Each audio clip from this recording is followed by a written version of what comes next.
Hey, welcome back. We're going to do a little update for you. I threw a couple of the pieces of trim on here to clean this edge up. You see that looks really nice. Also got one on that side.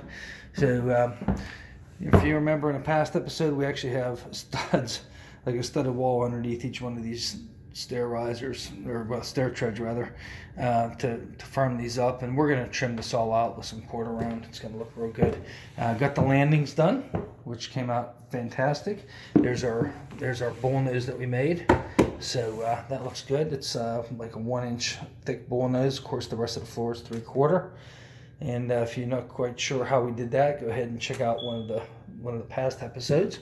So we had to come up with a system for these upper stairs because there isn't a flat floor that we could make like a studded wall on. So this is the solution I came up with. It's 2 pieces of 3/4 inch plywood, and it's nailed from either side with construction adhesive, and it's pocket screwed into the front of the riser with construction adhesive, and it's toe nailed in down here again with construction adhesive, and that makes one solid structure, I gotta tell you. So all of this is it's about 5 inches deep, and 7 inches in the back, 11 inches in the front, just something to give me some angle. I wasn't trying to match this angle perfect because these old houses, these 2x4s, through time, they'll sag or they'll get thinner or thicker. This one here is about 2 1/16 inches thick down here, and it goes up to 1 7/8 inch thick up here.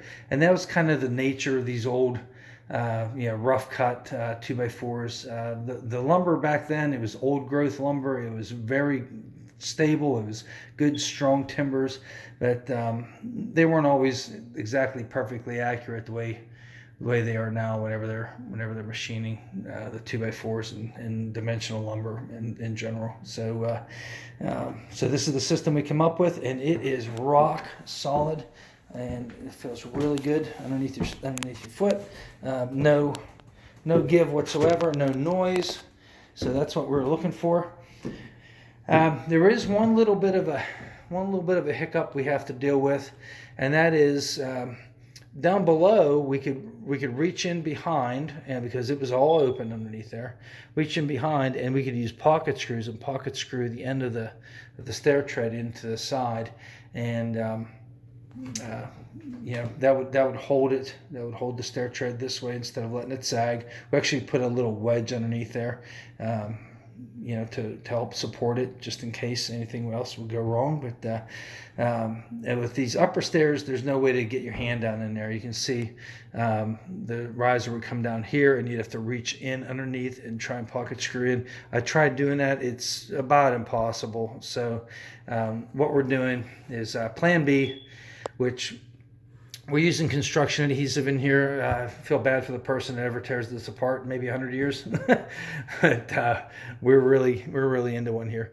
And then, of course, this is held in, with the riser. You remember there's a groove in the back or the bottom of the riser, and that holds the back of the stair tread in. So we attach the riser first, slide the stair tread in, and attach it. And then, of course, that's all glued in.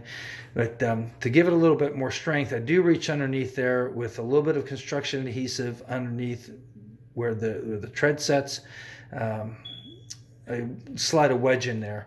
And if you look at that real close, you'll notice it's about an inch or so there, big enough for the stair tread, but then it gets wider.